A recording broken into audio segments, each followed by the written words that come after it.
Hello दोस्तों, आप लोगों का A2 एकेडमी में स्वागत करते हैं। आशा करते हैं आप लोग बहुत अच्छे होंगे और आप लोगों की तैयारी भी बहुत अच्छे से चल रही होगी। आज हम बीपीएससी के जितने भी क्वेश्चन पूछे हुए हैं सबका निचोड़ लाए हैं। बस आपको क्या करना है, इन्हें आपको देखना है। ठीक है, आप देखोगे तो ये सारी चीजें आपके माइंड में बैठ जाएंगे। ठीक है, ये प्रीवियस ईयर के सारे क्वेश्चन हैं, बायोलॉजी के हैं। आपको कुछ नहीं करना है, बस 1 से 2 बार देख लीजिए, एग्जाम में इससे बाहर के नहीं आएंगे। जो ये 150 की सीरीज है बायोलॉजी की आपकी, इसी तरह मैंने फिजिक्स के भी बना के डाल दिए हैं और केमिस्ट्री के भी बना के डाल दिए हैं। और बायोलॉजी का ये फर्स्ट क्लास है। मैं लगभग 200 क्वेश्चन आप लोगों को प्रोवाइड करा दूंगा। टोटल साइंस के 500 से 600 क्वेश्चन मिल जाएंगे, इससे ज्यादा आपके नहीं आएंगे क्वेश्चन।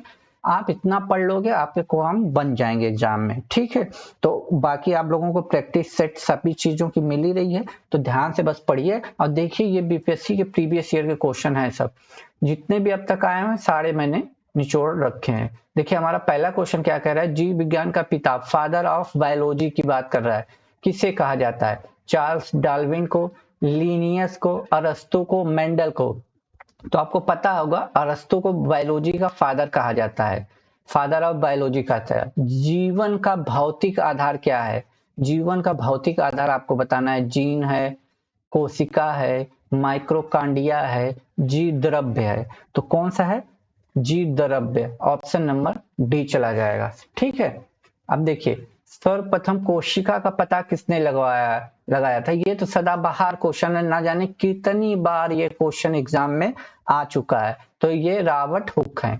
कोशिका का सर्वप्रथम पता रॉबर्ट हुक ने लगाए थे। ठीक है, बस आपको कुछ नहीं करना है, इस वीडियो को पूरा एक बार देखना है और एग्जाम से पहले एक बार और देख लीजिएगा, सारी चीजें आपके दिमाग में एज ए बैठ जाएंगे। ठीक है, आइए चलते हैं चौथे क्वेश्चन पर। कोशिका का शक्ति केंद्र किसे कहा जाता है? शक्ति केंद्र कोशिका का पूछा है, तो पहला ऑप्शन है माइक्रोकांडिया, लाइसोसोम, केंद्रक, कोशिका द्रव्य। तो आपको सभी को पता होगा शक्ति केंद्र माइक्रोकांडिया को कहा जाता है, माइटोकांडिया को कहा जाता है। अगले क्वेश्चन पे चलते हैं। निम्न में से कौन सी रचना पादप कोशिका को जंतु कोशिका में से विभेदित करती है, मतलब अलग करती है? तो वो कौन सी करती है? कोशिका भित्ति भी करती है, परहरित भी करती है, सेंटिओल भी करती है। यानी उपयुक्त सभी ऑप्शन डी चला जाएगा आपका। ठीक है, 5 का ऑप्शन नंबर डी चला जाएगा। ठीक है, आगे चलते हैं। निम्न में से किस कोशिकांग को आत्महत्या की थैली कहा जाता है? आत्महत्या की थैली किसे कहा जाता है? लाइसोसोम को कहा जाता है। और ये क्वेश्चन भी प्रीवियस ईयर में ना जाने आपको कितनी बार देखने को मिला होगा, कितनी बार देखने को मिला होगा। डीएनए की द्विगुणित कुंडली डबल हेलिक्स मॉडल का पता किसने लगाया था? तो किसने लगाया था आपको पता होना चाहिए, वाटसन और किक ने किया था। ये क्वेश्चन भी आपको प्रीवियस ईयर के ना जाने कितने, आप क्वेश्चन का लेवल ही देख के समझ जाइए कि एग्जाम में सब छपने वाले क्वेश्चन है और ये आए हुए क्वेश्चन है। ठीक है, आगे बताइए। डीएनए का प्रमुख कार्य क्या है? डीएनए का पूछा है, डीएनए का प्रमुख कार्य क्या है? तो ऑप्शन नंबर डी चला जाएगा, आनुवांशिक क्रियाओं का संचालन करना। Option number D. R N A पाया जाता है, ये कहाँ पाया जाता है? कोशिका भित्ति में, माइक्रोकांडिया में, कोशिका द्रव्य में, राइबोसोम में। तो आपको पता है कि ये कोशिका द्रव्य में पाया जाता है। आरएनए कहाँ पाया जाता है? कोशिका द्रव्य में पाया जाता है। अनुवांशिक का पिता किसे कहा जाता है? अनुवांशिक का पिता मेंडल को कहा जाता है, मेंडल को। ठीक है, मेंडल को याद रखिएगा। अनुवांशिक का पिता किसे कहा जाता है? तो मेंडल को कहा जाता है। ठीक है, बस आपको कुछ नहीं करना है, बस आपको सारी चीजें एक एक करके आपको बस पढ़नी है और कुछ नहीं करना है। ठीक है, देखिए अगला क्वेश्चन हमारा कहाँ गया। अगला, ये क्वेश्चन भी एग्जाम में आपको न जाने कितनी बार देखने को मिला होगा। ठीक है, तो मनुष्य में गुणसूत्रों की कुल संख्या पूछा है, कुल संख्या कितनी होती है? तो आपको सभी को पता होगा 46 होती है, इसमें तो कोई डाउट नहीं होगा आप लोगों को, 46 होती है। ठीक, निम्न में से मनुष्यों में होने वाले आनुवांशिक रोग कौन से हैं? तो आपको कौन से हैं आपको बताना है। वर्धांतरा है, बिल्कुल है, आनुवांशिक रोग है, हीमोफीलिया भी है, टर्नर सिंड्रोम भी है, तो ऑप्शन कौन सा चला जाएगा? ऑप्शन नंबर डी, आनुवांशिक रोग। ठीक है, जो माता पिता से उनके बच्चों में चला जाता है। लड़का पैदा होता है तो लड़का आपको पता होगा कि एक्स वाई से पैदा होता है। ठीक है, एक्स एक्स से लड़की गर्ल्स, ठीक, और एक्स वाई से बॉय। याद रखिएगा, ये सब क्वेश्चन आपको एग्जाम में मिले हुए हैं। ठीक है, हीमोफीलिया रोग से ग्रस्त व्यक्ति में क्या होता है तो आपको बताना है। ठीक है, हीमोफीलिया रोग से ग्रस्त व्यक्ति में क्या होता है आपको बताना है। तो 14 नंबर, आयरन की कमी, रक्त का बहना बंद नहीं होता, यही ऑप्शन नंबर सी है, जिसके में हीमोग्लोबिन की कमी, हीमोफीलिया रोग जो होती है ना, हीमोग्लोबिन की कमी से, ये रक्त का बहना, यदि चोट हो जाए ना तो जो पपड़ी जम जाती है जिसकी वजह से रक्त नहीं बहता है, वो नहीं जल्दी बनता है और रक्त लगातार बहता रहता है। ठीक है, आगे चलते हैं। जीन के बारे में निम्नलिखित में से कौन सा कथन सत्य है? आपको सत्य बताना है। ठीक है, तो यह डीएनए की एक क्रियात्मक इकाई है। जीन, बिल्कुल सही बात है। यह आनुवांशिक की इकाई है, बिल्कुल सही है। यह गुणसूत्र पर उपस्थित रहता है, ये भी सही है। तो ऑप्शन नंबर डी चला जाएगा। ठीक है, ऑप्शन नंबर डी चला जाएगा। आगे देखते हैं, जीन का सर्वप्रथम कृत्रिम संश्लेषण किसने किया था? सर्वप्रथम कृत्रिम किसने किया था? तो हरगोविंद खुराना ने किया था। ऑप्शन सी चला जाएगा, हरगोविंद खुराना ने किया था। ठीक है, सबसे पहले इन्होंने किया था। आगे चलते हैं। 17 क्या कह रहा है? प्राकृतिक चयन के सिद्धांत का प्रतिपादन कौन था? तो कौन था? तो चार्ल्स डार्विन थे। ठीक है, चार्ल्स डार्विन। आनुवांशिक संबंधी प्रयोगों के लिए मेंडल ने किस पौधे का चुनाव किया था? तो मटर के पौधे का चुनाव किया था। ये सब क्वेश्चन आपको देख के नहीं लग रहा है कि कहीं ना कहीं एग्जाम में आए हुए हैं? अगला क्वेश्चन है, एक वर्धांत्र व्यक्ति में किस रंग की पहचान नहीं होती? ये एक आई मतलब आंखों से जुड़ा हुआ रोग है, तो इसमें होता है लाल और हरे के रंग में वो फर्क नहीं बता पाता। ठीक है, अगला क्वेश्चन है, निम्नलिखित में से किस संघ के जंतुओं को जीव द्रव्य के स्तर पर गठित जंतु कहा जाता है? तो वो है प्रोटोजोआ। प्रोटोजोआ, ठीक है, प्रोटोजोआ है। आगे बताइए, एक कोशिकीय जंतु अमीबा और यूलिना को किस संघ के अंतर्गत रखा जाता है? तो 21 का हो जाएगा ऑप्शन नंबर डी, प्रोटोजोआ संघ में रखा जाता है। मेढक में श्वसन किस अंग से होता है? तो ये होता है त्वचा से भी होता है, क्लोमों से भी होता है, फेफड़ों से भी होता है, यानी ऑप्शन नंबर डी। ठीक है, ऑप्शन नंबर डी चला जाएगा। निम्न में वास्तविक मछली कौन सी है? वास्तविक मछली बताना है, तो वो हो जाएगी हिप्पोकैम्पस। ठीक, ऑप्शन सी चला जाएगा। 24, मेढक किस वर्ग का जंतु है? 24 बताना है, मेढक किस वर्ग का जंतु है? तो ये एम्फीबिया वर्ग का जंतु है, एम्फीबिया। ठीक है, स्थानियों का हृदय कितने कोष्ठों में बता होता है? स्थानियों का, तो 25 का ऑप्शन नंबर सी चला जाएगा, 4 कोष्ठी होता है। ठीक है, 4 कोष्ठी होता है। आपको बस क्या करना है, ये पूरा लेक्चर आपको देखना है और आपको सारी चीजें आपको बहुत आसानी से सारी चीजें हो जाएंगी। ठीक है, देखिए अगला क्वेश्चन हमारा क्या कह रहा है। हाँ, 26 पे आ गए हैं हम लोग। 26 नंबर क्या कह रहा है? स्तनधारी वर्ग में रक्त का सबसे अधिक तापमान किस जंतु में पाया जाता है? इन चारों में बताना है आपको कि किस में पाया जाता है। तो 26 का हो जाएगा ऑप्शन नंबर बी, बकरी में सबसे अधिक तापमान वाला रक्त पाया जाता है। मछलियां किस अंग से सांस लेती हैं? तो आपको सबको पता होना चाहिए, गिल से लेती हैं। ठीक है, सबसे बड़ा स्तनधारी हाथी है, डॉल्फिन है, मनुष्य है, ब्लू व्हेल है। तो 28 का ऑप्शन नंबर डी चला जाएगा, ब्लू व्हेल।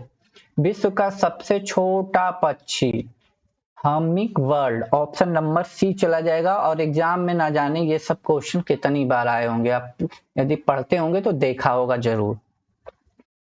30 नंबर क्वेश्चन कह रहा है कशेरुक जंतु के शरीर में सर्वाधिक कठोर भाग होता है, तो वो कौन सा होता है? इनेमल, दांत का इनेमल होता है ना सबसे कठोर, वही होता है।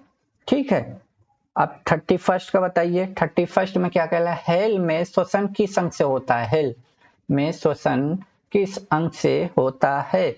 तो ये फेफड़े से होता है, फेफड़े से। ठीक है, आगे चलते हैं, देखिए आगे क्या कह रहा है। आगे का क्वेश्चन, आधुनिक मानव को जंतु के किस वर्ग में रखा गया है? आधुनिक मानव को किस वर्ग में रखा गया है? तो प्राइमेट्स, प्राइमेट्स में रखा गया है, ऑप्शन नंबर सी। ठीक है, 32, ऊतकों के अध्ययन संबंधी विज्ञान को क्या कहा जाता है? तो 33 का हो जाएगा ऑप्शन नंबर सी, हिस्टोलॉजी। ऊतकों का अध्ययन किसमें किया जाता है? हिस्टोलॉजी में। ठीक है, कोशिका के समूह को कहा जाता है, कोशिका के समूह को क्या कहा जाता है ये आपको बताना है। तो ऊतक कहा जाता है, ऊतक, ऑप्शन ए चला जाएगा। ठीक है, कोशिका के समूह को क्या कहा जाता है? तो ऊतक कहा जाता है। आगे क्वेश्चन हमारा 35 कह रहा है हमारा, पुनर्रु उत्पादन की क्षमता किस प्रकार के ऊतकों में सर्वाधिक होती है? तो 35 का ऑप्शन नंबर डी चला जाएगा, उपकला में। उपकला में, ठीक है, उपकला में। शरीर में सभी ऐच्छिक अनैच्छिक क्रियाओं को नियंत्रण करने वाला ऊतक 36 का हो जाएगा ऑप्शन नंबर सी, तंत्रिका तंत्र होगा। ठीक है, शरीर में सभी ऐच्छिक अनैच्छिक क्रियाओं को नियंत्रण कौन करता है? तंत्रिका करती है। ठीक है, आगे चलते हैं। रक्त किस प्रकार का ऊतक है? तो रक्त हमें लगता है सभी को पता होगा, संयोजिक ऊतक है, संयोजिक ऊतक है। आप बस इतना पढ़ लीजिए, आपका काम बच जाएगा, इससे बाहर का नहीं आने वाला है। ठीक है, आगे चलते हैं। अरेखित पेशी ऊतक कहाँ पाए जाते हैं? अरेखित पेशी ऊतक 38 का है, ऑप्शन नंबर बी, अमाशय में पाए जाते हैं। कहाँ पाए जाते हैं? अमाशय में। निम्न में संयोजिक ऊतक के उदाहरण हैं। संयोजिक ऊतक के उदाहरण है, ऑप्शन नंबर डी चला जाएगा। लिम्फ भी है, हड्डियां भी हैं, प्रोटीन भी हैं, ऑप्शन नंबर डी चला जाएगा। ये संयोजिक ऊतक के उदाहरण हैं। ठीक है, आगे चलते हैं। सकुचनशील ऊतक के सकुचनशील ऊतक के नाम से जाना जाता है? तो ये किस नाम से जाना जाता है? तो पेशी ऊतक के नाम से जाना जाता है, पेशी ऊतक के नाम से जाना जाता है, ऑप्शन नंबर डी। चेतना ऊतक किस प्रकार के ऊतक को कहते हैं? 41 का आंसर बताइए, 41 का। तो चेतना ऊतक तंत्रिका ऊतक को कहते हैं। ठीक है, हीमोग्लोबिन पाया जाता है 42 का, तो लाल रक्त कण में पाए जाते हैं haemoglobin, red blood, option number B चला जाएगा। ठीक है, ऑप्शन नंबर बी चला जाएगा। अब इधर आ जाते हैं हम लोग। ठीक है, आपको सारी आप परेशान न होइए, सारी चीजें आपको प्रोवाइड करा दी जाएंगी। ठीक है, सामान्य विज्ञान यहाँ से 43। ठीक है, चलिए बताइए, निम्न में से किस ग्रंथि को मास्टर ग्रंथि कहा जाता है? ये क्वेश्चन भी ना जाने आपको एग्जाम में कितनी बार मिला होगा। तो पिट्यूटरी ग्रंथि को मास्टर ग्रंथि कहते हैं। मानव में हड्डियों की संख्या कितनी होती है? तो 206 होती है, ऑप्शन नंबर बी चला जाएगा। ठीक है, देखिए ये सब नॉर्मली ही क्वेश्चन पूछेगा और आप लोग गलती करके आओगे।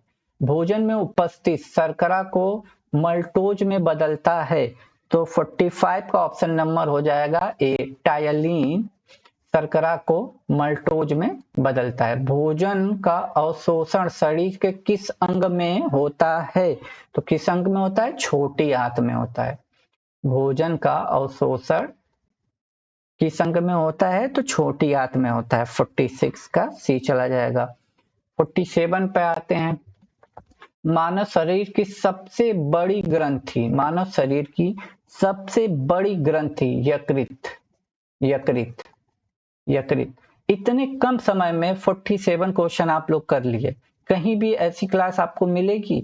इसके लिए 1 लाइक तो बनता ही है दोस्तों, 1 लाइक जरूर दीजिएगा।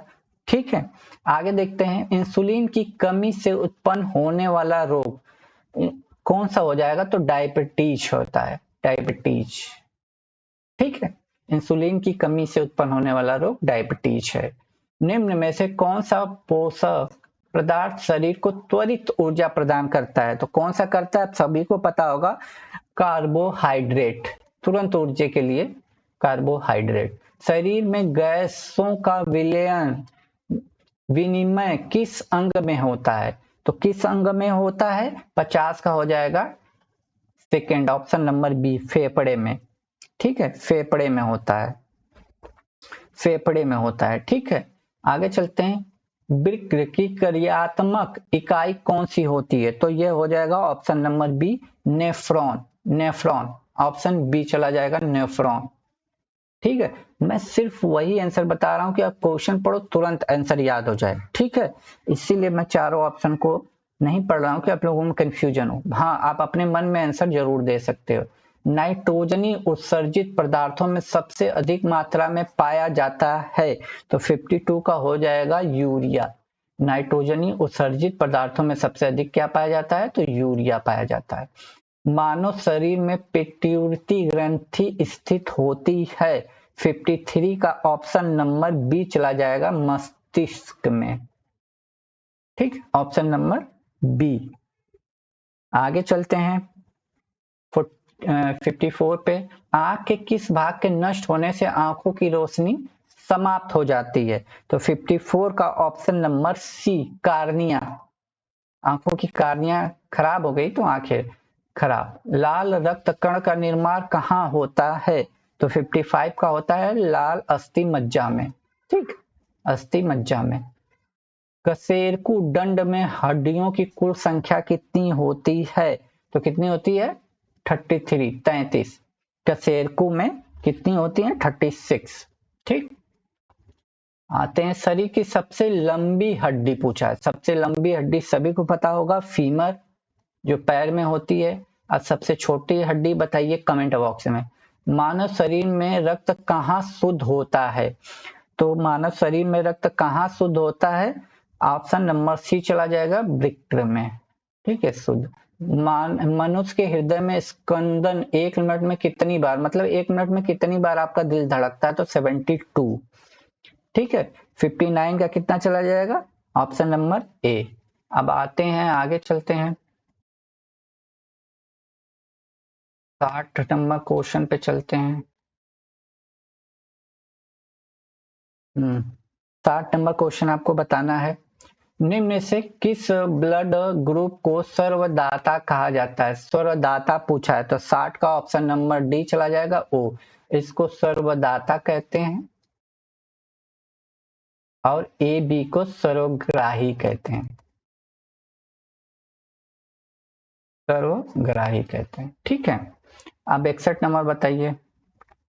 सब यही क्वेश्चन आने वाले हैं एग्जाम में, बार बार रिपीट होंगे यही। अब देख लीजिएगा, इस वीडियो से नहीं क्लास में आएगा आपके एग्जाम में, तो इसे डिसलाइक, कमेंट बॉक्स जो भी आप कह सकते हो। अभी मैंने इसको बता दिया ना, ब्लड ग्रुप को सर्वग्राही कहा जाता है, यूनिवर्सल एक्सेप्टर, तो ऑप्शन नंबर सी चला जाएगा। ठीक है, अब आपको बताना है 62, विटामिन डी का रासायनिक नाम सभी को पता होना चाहिए। 62 का है कैल्सीफेरॉल, ऑप्शन नंबर डी चला जाएगा, विटामिन डी का नाम है। विटामिन डी कहाँ मिलती है? सूर्य की किरणों में। आपका 63 नंबर है, क्वेश्चन नंबर सुनिश्चित नहीं है, ये बताना है, ऑप्शन नंबर डी 63 में। विटामिन ए रेटिनॉल, ये तो सभी को पता है, कोई दिक्कत नहीं है। ठीक है, विटामिन सी एस्कॉर्बिक एसिड, ये भी तो सही है, ये दोनों सही है। विटामिन बी थायमीन, बिल्कुल सही है। विटामिन के को टोकोफेरॉल नहीं कहते हैं, यही गलत है। विटामिन डी का टोकोफेरॉल नहीं कहते हैं। ठीक है, चलते हैं 64 पे। क्या कह रहा है? मानव शरीर में आयोडीन की कमी से, आयोडीन की कमी से क्या होता है? तो आपका हो जाएगा ग्वाइटर। ठीक है, आयोडीन की कमी से ठीक है, नीचे देखिए क्या दे रहा है, कुछ विटामिन दिए हैं और उनसे होने वाले रोग दिए हैं, तो बोल रहा है नहीं होता है। ठीक है, नहीं होता, ये आपको बताना है। तो विटामिन ए की कमी से रतौंधी रोग होता है, बिल्कुल सही है। विटामिन बी की कमी से बेरी बेरी, ठीक। विटामिन सी की कमी से स्वर्गी, ये भी सही है। विटामिन डी की कमी से नपुंसक थोड़ी होता है, रिकेट रोग होता है, रिकेट। ठीक है, आइए 66 में चला जाए। कौन सा जल विटामिन जल में घुलनशील होता है? तो विटामिन जल में घुलनशील होता है विटामिन बी और सी। तो बी सी यहाँ पे है, तो मतलब बी भी सही होगा, सी भी, यानी ऑप्शन नंबर डी चला जाएगा। ठीक है। लाल रक्त कण का जीवन काल कितना होता है? तो 67 का हो जाएगा ऑप्शन नंबर बी, 120 डे, 120 दिन होता है। ठीक है, आगे, शरीर में ताप का नियंत्रण करता है, कौन करता है? तो 68 का हो जाएगा आपका हाइपोथैलेमस। ताप का नियंत्रण कौन करता है? हाइपोथैलेमस। हीमोग्लोबिन का मुख्य कार्य क्या होता है? मुख्य कार्य क्या होता है? तो ऑक्सीजन का वहन या परिवहन, कुछ भी हो सकता है, तो ऑप्शन ए चला जाएगा, ये ऑक्सीजन का वहन करता है। ठीक है, हीमोग्लोबिन का महत्वपूर्ण घटक है, हीमोग्लोबिन का महत्वपूर्ण घटक है, तो 70 का ऑप्शन नंबर बी चला जाएगा, लोहा। ठीक है, किडनी का मुख्य कार्य क्या है? किडनी जो होती है उसका मुख्य कार्य क्या होता है? तो शरीर से अपशिष्ट पदार्थों का उत्सर्जन, ऑप्शन नंबर ए चला जाएगा। ठीक है, हड्डियों एवं दांतों के निर्माण में मुख्य घटक क्या होता है? तो आपको बताना है क्या होता है। तो कैल्शियम भी होता है, फास्फोरस भी होता है, यानी ए बी दोनों, ऑप्शन नंबर डी चला जाएगा। ठीक है, आगे चलते हैं, आगे चलते हैं हम लोग।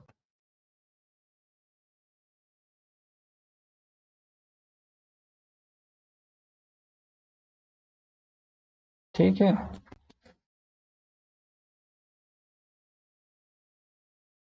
73, 73 नंबर क्या कह रहा है? मानव शरीर की सबसे छोटी हड्डी, अभी हमने बताया था ना, कान में होती है। कान में कौन सी होती है? स्टेपेज। निम्न में से कौन सा विटामिन सूर्य की रोशनी में बनता है? तो विटामिन डी का बात मैंने किया था, ऑप्शन नंबर सी चला जाएगा। ठीक है, आइए 75 पे चलते हैं। मनुष्य द्वारा सांस में ली जाती है, कौन सी गैस ली जाती है? तो 75 का सभी को पता है, हम ऑक्सीजन लेते हैं। वयस्क मानव में दांतों की कुल संख्या कितनी होती है? तो 76 का हो जाएगा, ऑप्शन नंबर सी, 32 दांत होते हैं। आगे देखिए क्वेश्चन क्या है। वायरस से फैलने वाले रोग, वायरस से फैलने वाले रोग की बात कर रहा है, वायरस से। तो ये एड्स भी वायरस से होता है, चेचक भी होता है, खसरा भी होता है, तो ऑप्शन डी चला जाएगा, ये सभी। ठीक है, मलेरिया रोग किस परजीवी के संक्रमण से होता है? 78 बताना है, तो 78 हो जाएगा प्लाज्मोडियम। मलेरिया रोग प्लाज्मोडियम से होता है, प्लाज। आगे चलते हैं।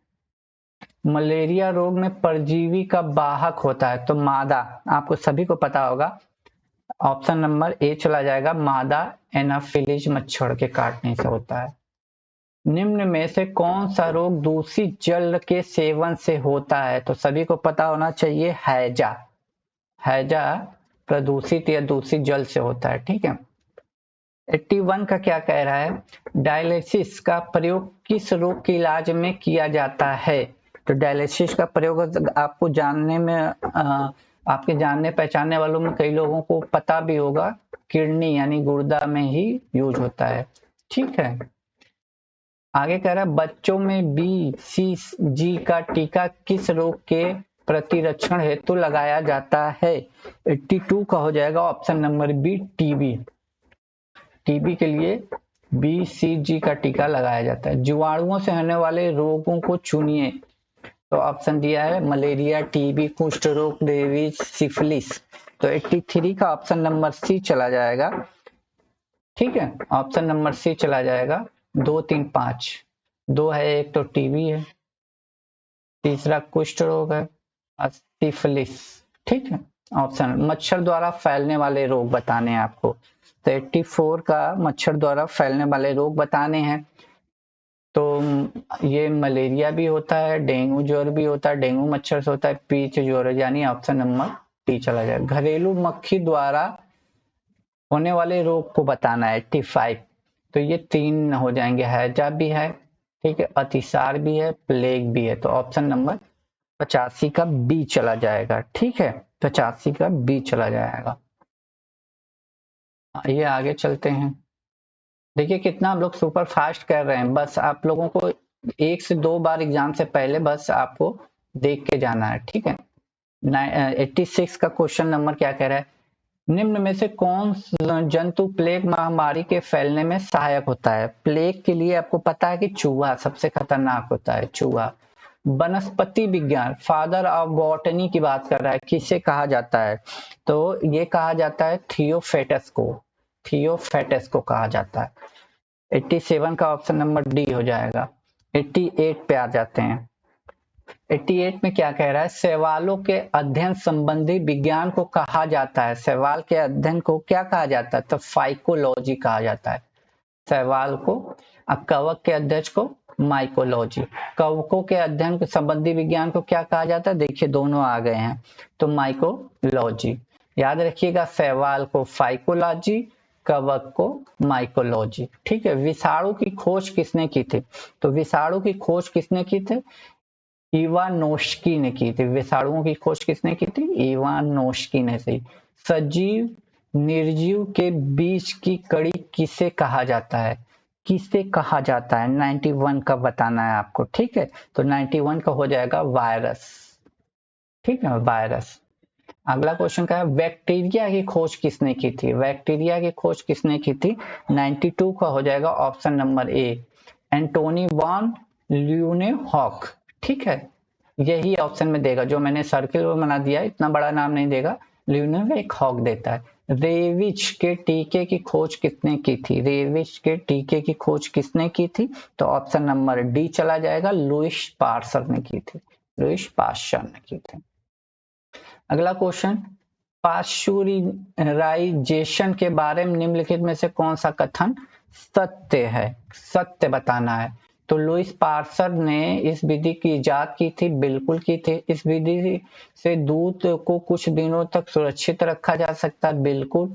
इस विधि में दूध को सुरक्षित रखने के लिए 62.8 सेंटीग्रेड पर 30 मिनट तक गर्म किया जाता है, ये भी सही है, यानी ऑप्शन डी चला जाएगा। 94 का ऑप्शन नंबर डी चला जाएगा, ठीक है। 95 पे आते हैं। टीबी के टीके की खोज किसने की थी, टीबी के टीके की खोज रॉबर्ट कोच ने की थी, ऑप्शन नंबर सी चला जाएगा, ठीक है। 96 क्या कह रहा है कि कौन सा पौधा कवक शैवालों को परस्पर संबंध दर्शाता है, तो वो लाइकेन है, लाइकेन। बहुत बार ये क्वेश्चन आया एग्जाम में। निम्न में से किस पौधे की पत्ती में जड़ पाई जाती है, पौधे की पत्ती में जड़ पाई जाती है, तो 97 का हो जाएगा बायोफाइलम, बायोफाइलम, ठीक है। आगे चलते हैं।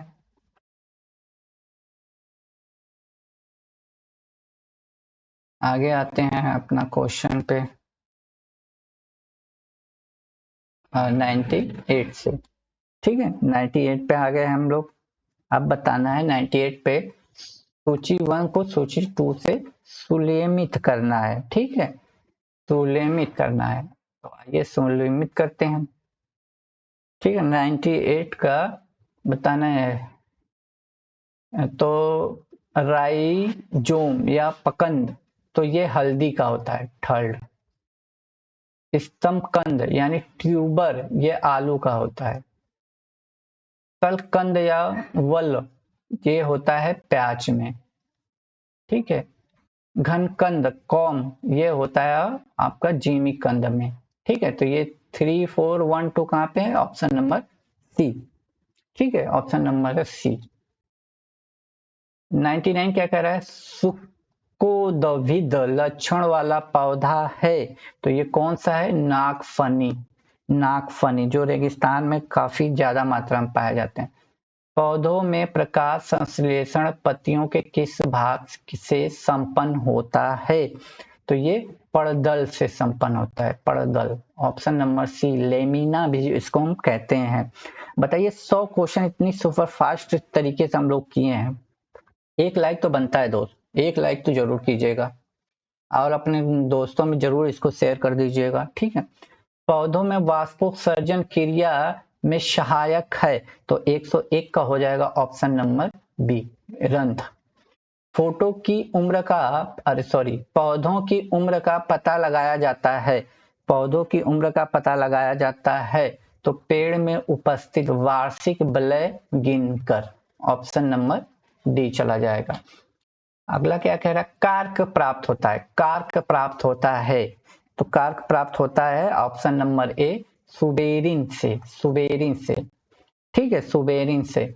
पुष्प का नर जननांग होता है पुमंग, पुमंग, ऑप्शन ए चला जाएगा, ठीक है।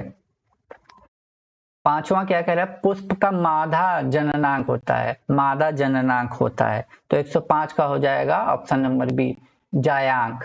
देखिए यहाँ पुमंग है, पुष्प का नर के लिए बोला है पुमंग, अब मादा के लिए जब पूछेगा तो जायांक, ठीक है। इतना आगे चलते हैं क्वेश्चन नंबर। अनिषेक फलन के उदाहरण हैं, तो 6 नंबर का हो जाएगा, केला भी होता है अनिषेक फलन, पपीता भी होता है, अंगूर भी होता है, यानी ऑप्शन डी चला जाएगा, ठीक है, ऑप्शन डी चला जाएगा। 7वां नंबर क्या कह रहा है, पौधों में पत्तियों द्वारा निर्मित भोजन को पौधों के अन्य भागों तक पहुंचाता है तो फ्लोएम पहुंचाता है, जल को जाइलम पहुंचाता है, जल, ज से जल, ज से जाइलम, जल की जगह पानी भी रहेगा तब भी आप समझ सकते हो, ठीक है। इस तरह आप रिलेट करके याद रख सकते हो। आगे जाइलम, जाइलम देखो यहाँ लिखा है ना, जाइलम उत्तक का प्रमुख खारेका है, तो ये आपको बताना है 108 नंबर का। तो देखिए क्या कह रहा है, पौधों को यांत्रिक दृढ़ता प्रदान करता है, बिल्कुल प्रदान करता है, जल एवं खनिज लवणों का संवहन करता है, बिल्कुल। अब भोजन अभी तो हम पता किए थे, पीछे फ्लोएम था ना, तो इसलिए ये गलत हो जाएगा, यानी ऑप्शन नंबर डी चला जाएगा, ठीक है। आगे चलते हैं। पौधों की जड़ों एवं तनों के शीर्षक में पाए जाने वाले वृद्धि उत्तक कौन से होते हैं, तो ये शीर्षक विभोज्यक, ठीक है, विभज्योतक, ठीक है, ऑप्शन नंबर बी चला जाएगा, ठीक है। 109 का ऑप्शन नंबर बी चला जाएगा, ठीक है। आइए अब आगे चलते हैं 110 नंबर क्वेश्चन पे, 110 नंबर क्वेश्चन पे चलते हैं अपने। 110 नंबर क्वेश्चन ये है, प्रकाश संश्लेषण होता है, तो ये हरे पौधों में होता है, प्रकाश संश्लेषण हरे पौधों में होता है। अगला क्वेश्चन, हरे पौधों में मुख्य प्रकाश संश्लेषित अंग होता है, तो कौन सा होता है, आप जानते ही हैं, पत्तियों में होता है, पत्तियों में ऑप्शन नंबर सी चला जाएगा। प्रकाश संश्लेषण क्रिया कौन सी गैस मुक्त होती है, प्रकाश संश्लेषण की क्रिया में कौन सी गैस मुक्त होती है, तो ऑक्सीजन मुक्त होती है, ऑप्शन नंबर ए चला जाएगा, ठीक है। प्रकाश संश्लेषण की दर सबसे अधिक किस प्रकाश में होती है, सबसे अधिक पूछा है किस में होती है, तो लाल रंग में सबसे ज्यादा होती है, सबसे कम बैगनी रंग में। प्रकाश संश्लेषण में ऊर्जा परिवर्तन का क्रम है, क्रम, ठीक है, तो क्रम है, 114 का हो जाएगा प्रकाश रासायनिक, ऑप्शन बी, ठीक है। क्लोरोफिल निर्माण के लिए आवश्यक है, ये बताना है आपको, ठीक है।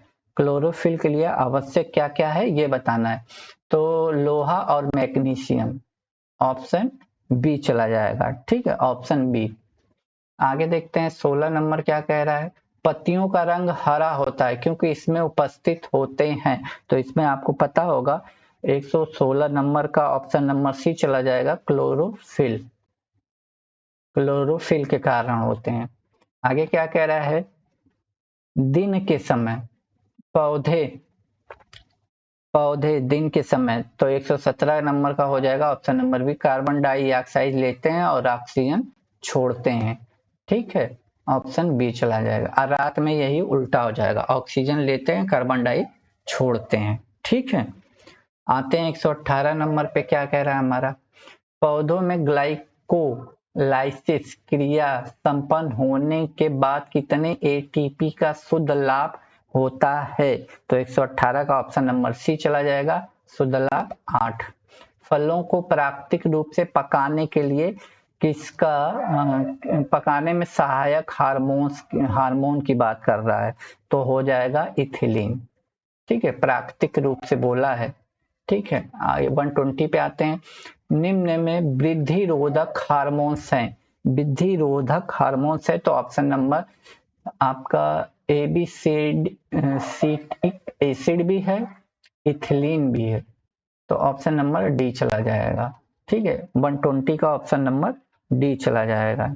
ठीक है, आते हैं अगले क्वेश्चन पर। पादकों में स्रावित ऑक्सीजन हार्मोन्स का कार्य है, तो इसका कार्य है शीर्षक प्रमुखता, बिल्कुल, पत्तियों में विलंगमन को रोकना, अनिषेक फल प्राप्त करने में सहायक, बिल्कुल डी ऑप्शन जाएगा। मोजेक रोग किस पौधे में होता है? मोजेक रोग किस पौधे में होता है? तो तंबाकू में होता है, तंबाकू में, ऑप्शन बी चला जाएगा। ठीक है, आइए अब नीचे चलते हैं।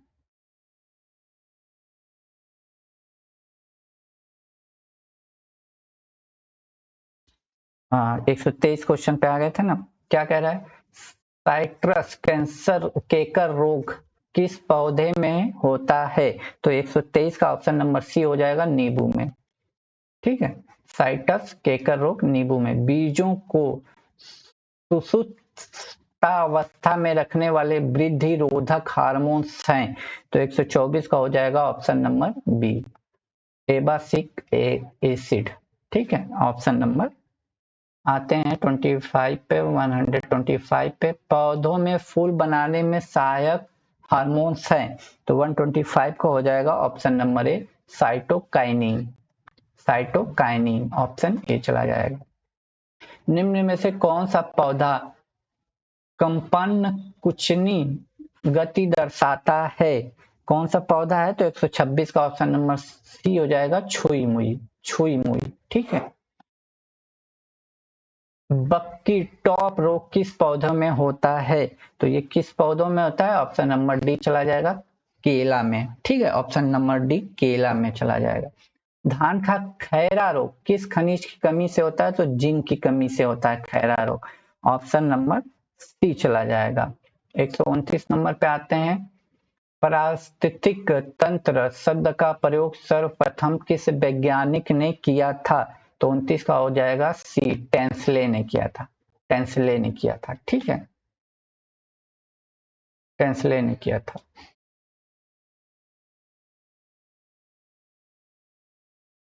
आगे चलते हैं, 130 नंबर पे आ गए हम लोग। पर्वतीय भागों में किस प्रकार की खेती सर्वोत्तम मानी जाती है? पर्वतीय क्षेत्र में पूछा है, तो कंटूर खेती मानी जाती है, सबसे बेस्ट तरीका यही है।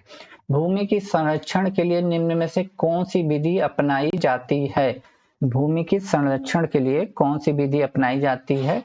तो कंटूर खेती बिल्कुल सही है, वनीकरण भी है, पट्टीदार खेती भी है, यानी ऑप्शन डी चला जाएगा। ठीक है, भूमि संरक्षण के लिए। प्राथमिक उपभोक्ता कौन सा है? प्राथमिक उपभोक्ता वो होते हैं जो हरे पेड़ पौधे खाते हैं, मतलब घास फूस खाते हैं, तो ये भी खाता है, ये भी खाता है, ये चुईया भी खाती है, तो ये सभी चला जाएगा ऑप्शन नंबर डी। तृतीयक उपभोक्ता वे कहे जाते हैं जो तो ऑप्शन नंबर सी चला जाएगा, जो द्वितीयक उपभोक्ता को खाते हैं तथा मांसाहारी होते हैं, सबसे श्रेष्ठ होते हैं, सबसे ऊंची पे होते हैं। ठीक है, पिरामिड जो बनता है उसमें सबसे ऊंचे शीर्षक पे होते हैं। पारिस्थितिक में उत्पादक उन्हें कहा जाता है, तो 134 का हो जाएगा ऑप्शन नंबर, अपना भोजन स्वयं बनाते हैं। उत्पादक उन्हें कहा जाता है जो अपना भोजन स्वयं बनाते हैं, उन्हें ही तो उत्पादक कहा जाएगा, जो अपना भोजन स्वयं बनाते हैं। ठीक है, आते हैं 135 पे आ गए हैं। निम्न में से कौन सी गैस वायु प्रदूषण नहीं करती है? नहीं करती है, इसे हाईलाइट मैंने कर दिया, आपको बताना है। तो सीएनजी नहीं करती है, इसीलिए तो शहरों में सीएनजी का उपयोग किया जाता है। ठीक है, बाकी सल्फ्यूरिक ऑक्साइड, कार्बन मोनोऑक्साइड, ये तो बहुत प्रदूषण है। विश्व पर्यावरण दिवस कब मनाया जाता है? विश्व पर्यावरण दिवस 5 जून को मनाया जाता है। ठीक है, मृदा अपरदन का मुख्य कारण क्या है? मुख्य कारण क्या है? तो अतिचारण भी है, ठीक है, वनोन्मूलन भी है, भूस्खलन भी है, यानी ऑप्शन नंबर डी चला जाएगा। 137 का ऑप्शन नंबर डी। अम्ल वर्षा का कारण पूछा है। अम्ल वर्षा का कारण होता है SO2 प्लस NO2, ठीक है, ऑप्शन नंबर सी चला जाएगा, SO2 प्लस NO2। ECG का प्रयोग किस रोग के इलाज में किया जाता है? तो हृदय की कमजोरी, ठीक है, ECG हृदय की कमजोरी। आज का लास्ट क्वेश्चन हम लोगों का, शरीर के भीतर रक्त नहीं जमता क्योंकि शरीर में उपस्थित रहता है, तो क्या रहता है? हेपेरिन। हेपेरिन, ये 140 क्वेश्चन है दोस्तों, ये 140 क्वेश्चन है। इतना आपने पढ़ लिया तो आपका कहीं कोई भी क्वेश्चन आपका इससे बाहर नहीं होने वाला है, ठीक है, इससे बाहर कोई भी क्वेश्चन आपका नहीं जाने वाला है। इसलिए इसको जरूर पढ़ लिएगा और अपने भाई को वीडियो को जरूर शेयर का और कमेंट दीजिएगा, और आपको कौन सी तैयारी अभी तक नहीं हुई है उसके बारे में जरूर जानकारी दिएगा, तो हम उसकी भी तैयारी करा देंगे। तब तक के लिए खुश रहिए, मुस्कुराते रहिए। जय हिंद दोस्तों।